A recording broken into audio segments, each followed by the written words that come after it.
So one of the pests that we deal with in tree fruit is Oriental fruit moth. And in order to know when the Oriental fruit moth are moving, we need to trap and monitor for it. So we use these traps here. The first thing that we do, of course, is put it together.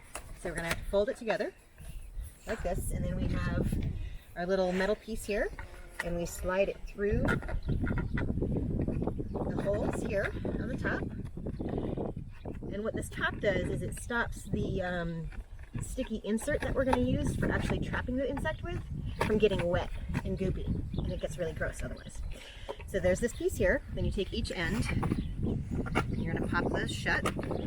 First, before you do that, you're going to slide in the sticky piece, and you're going to want to make sure you get it all good and gooeyed up. And then once that's done, you put this in to the trap like this. And then we're going to use a pheromone. So this pheromone attracts the males to the trap. And so once they come into the trap, they get stuck there and they think this is a female. So it's kind of a nasty little trick, but considering that they get in our fruit, they have it coming. So you don't really want to touch the pheromone if you can help it, because if you're hanging more than one trap for more than one insect, you can cross-contaminate the pheromone. So I'm just going to sort of flop that into the sticky bottom of the card here.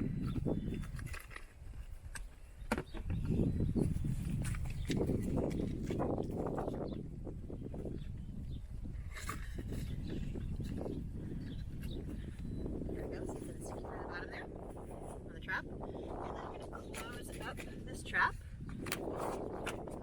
And then I'm going to write on the bottom the date that I'm putting it up and what type of pheromone I put in there. So today is April 15, 2020,